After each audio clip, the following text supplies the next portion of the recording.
Inilah Injil suci menurut Lukas. Sekali peristiwa, Yesus memasuki kota Yeriko dan ia berjalan terus melintasi kota itu. Di kota itu ada seorang bernama Sakeus, kepala pemungut cukai yang amat kaya. Sakeus berusaha melihat orang apakah Yesus itu, tetapi ia tidak berhasil karena orang banyak, sebab ia berbadan pendek. Ia pun berlari mendahului orang banyak, lalu memanjat pohon ara untuk melihat Yesus yang akan lewat di tempat itu. Maka ia pun berlari mendahului orang banyak itu, lalu memanjat pohon ara untuk melihat Yesus yang akan lewat di situ. Ketika sampai ke tempat itu, Yesus melihat ke atas dan ia berkata, "Sakeus, segeralah turun, sebab hari ini aku harus menumpang di rumahmu." Lalu Sakeus segera turun dan menerima Yesus dengan sukacita. Tetapi semua orang yang melihat hal itu mulai bersungut-sungut, katanya, "Ia menumpang di rumah orang berdosa." Tetapi Sakeus berdiri dan berkata kepada Tuhan, "Tuhan, lihatlah, setengah dari milikku akan kuberikan kepada orang miskin. Dan sekiranya ada sesuatu yang kuperas dari seseorang, akan kukembalikan kepadanya 4 kali lipat." Kata Yesus kepadanya, "Hari ini telah terjadi keselamatan kepada seisi rumah ini, karena orang ini pun anak Abraham. Sebab anak manusia datang untuk mencari dan menyelamatkan yang hilang." Demikianlah firman Tuhan. Terpujilah Kristus. Bapak, Ibu, para saudari dan saudara, kitab kebijaksanaan dari Injil Lukas pada kesempatan pagi hari ini rasa-rasanya mengajak kita untuk mengambil, katakanlah, bagi diri kita kebesaran yang dimiliki oleh Allah dan Sakeus. Karena dalam bacaan kebijaksanaan tadi kita mengenal gambaran secara pengandaian atau pemisalan. Tuhan itu sangat besar, bahkan seluruh jagat raya itu hanya seperti sebutir debu di hadapannya. Maka sangat besar Tuhan, tetapi sangat kecil apalagi manusia. Kalau jagat raya itu saja sebesar debu, maka lebih kecil lagi tentunya manusia. Tetapi meski demikian, Tuhan senantiasa mencintai. Maka ia mencari, lalu ia memelihara, bahkan yang tidak kelihatan oleh mata. Itu gambaran kebesaran ilahi. Lalu dalam Injil kita juga diajar untuk mengenali kebesaran Sakeus. Bukan kebesaran Yesusnya yang menjadi fokus saya pagi hari ini, tapi kebesaran Sakeus. Ketika Sakeus menerima Tuhan, lalu ia memiliki kebesaran hati yang luar biasa dengan kemurahan hati yang digambarkan. Kalau ada orang yang pernah ia peras, maka ia akan mengembalikan 4 kali lipat. Lalu sebelum mengembalikan 4 kali lipat pada setiap orang yang ia peras, ia akan membagikan setengah hartanya bagi orang miskin. Maka kalau kita pikir-pikir, maka sebetulnya setelah janji itu Sakeus kemungkinan akan menjadi jatuh miskin. Karena separuh diberikan, lalu separuh yang tersisa pasti akan dikembalikan kepada orang 4 kali lipat. Maka tentunya akan habis-habisan. Tetapi gagasannya sama, kebesaran hati itu rupa-rupanya dengan gambaran yang demikian.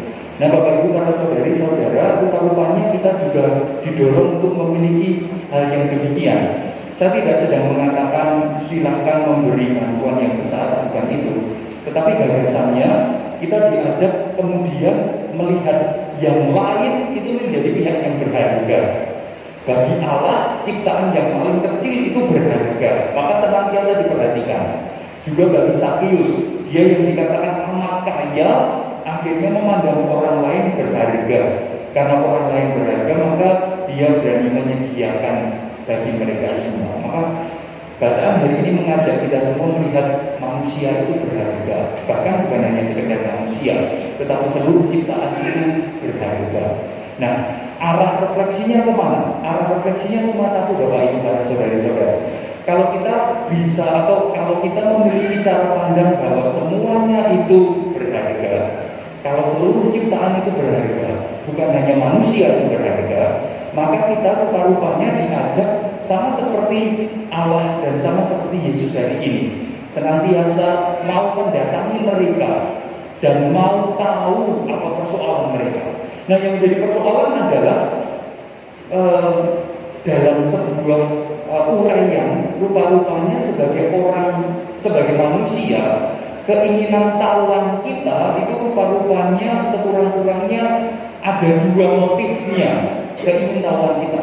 Yang pertama, sekedar ingin tahu supaya kita punya informasi, hanya seperti itu.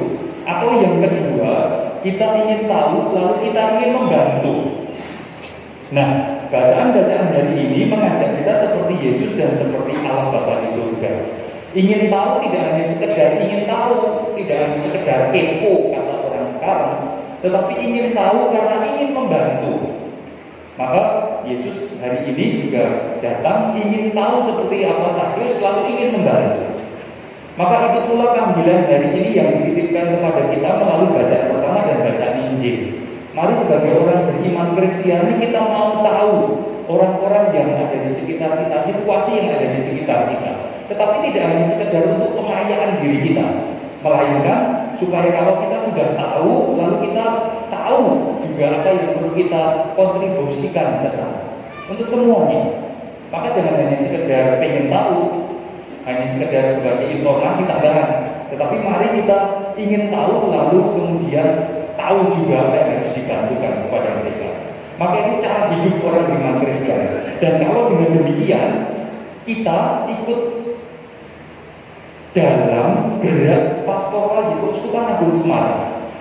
Karena gerak Keuskupan Agung Semarang, gerak pastoral di Keuskupan Agung Semarang sama seperti dalam moto penggembalaan Uskup Agung kita, gagasannya juga sama, senantiasa mencari yang hilang dan menyelamatkan. Maka itu pula.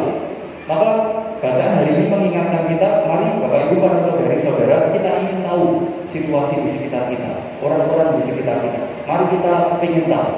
Tetapi bukan sekedar ingin tahu, sekedar informasi, tetapi mari kita juga setelah tahu, kita juga tahu apa yang mereka butuhkan.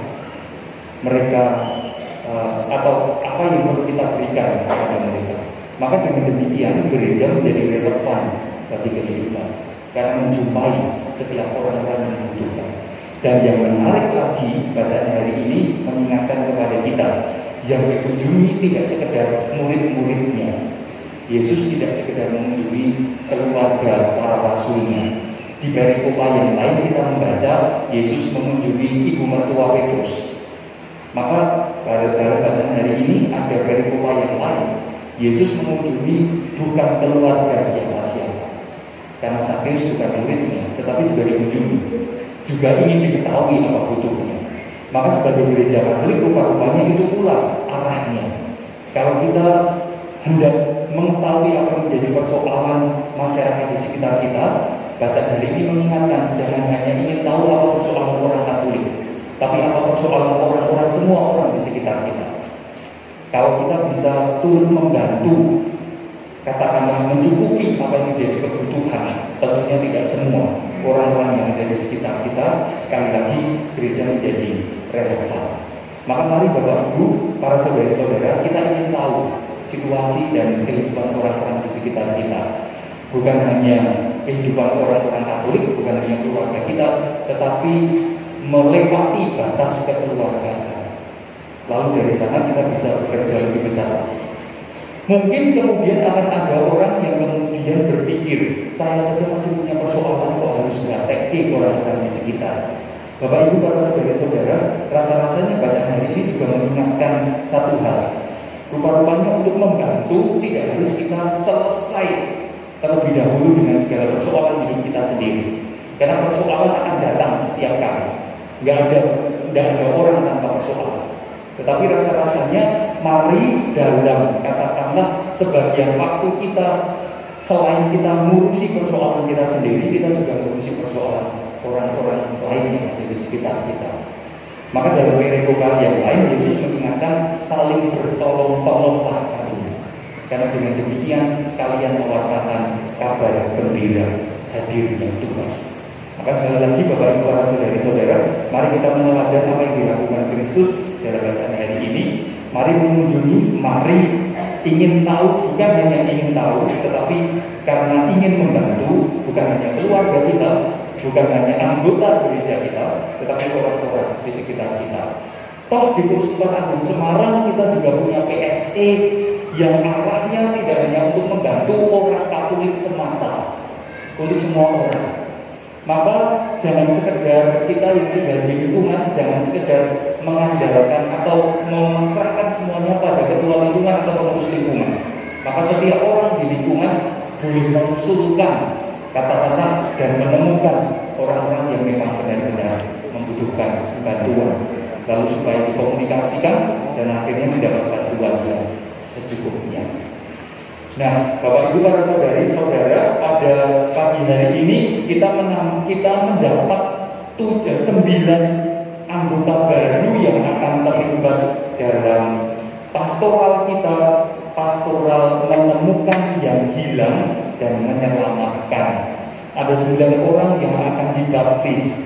Maka pada calon baptis, pada kalian yang akan dibaptis pagi hari ini, pertemuan yang sama dalam bacaan hari ini diarahkan kepada kalian. Memang kalian hari ini baru dibaptis, tetapi ketika kalian dibaptis saat ini, maka kalian kemudian sudah selevel dengan yang sudah dibaptis sekian puluh tahun. Maka kalian rupa-rupanya setelah dibaptis langsung masuk dalam tugas perutusan yang baru saja saya sampaikan berdasar Injil. Maka kalian juga mulai perlu tahu atau mau tahu kebutuhan orang-orang di sekitar kalian. Tidak hanya ingin tahu persoalan diri kalian, tetapi juga persoalan orang-orang di sekitar. Tidak hanya sekedar supaya kalian tahu, tetapi supaya kalian mengetahui apa yang bisa kalian bantukan kepada mereka. Maka artinya setelah kalian dibaptis, kalian tidak kemudian mengatakan saya masih anak-anak, maka menunggu dewasa baru kalian bisa berkontribusi. Enggak. Bacaan hari ini jelas mengatakan setelah kalian menjadi warga gereja, maka tugas yang sama dititipkan kepada kalian. Mari saling membantu. Mari mulai dari awal ketika kalian dibaptis, kalian memberikan apa yang kalian bisa bantukan kepada orang-orang pada masyarakat di sekitar kalian. Jangan menunggu tua, apalagi menunggu mati. Maka mulai dari sekarang, jangan menunda-nunda. Jangan juga beralasan kami masih punya persoalan. Semua orang punya persoalan. Tapi dari waktu yang masih ada, selain menyelesaikan persoalan kita sendiri, mari kita bantu kehidupan orang-orang di sekitar. Maka semoga dengan demikian kita menjadi satu keluarga, satu jemaat Kristiani yang tidak hanya hidup untuk kelompoknya sendiri, tetapi hidup untuk seluruh ciptaan. Dimuliakan nama Tuhan kini dan sepanjang segala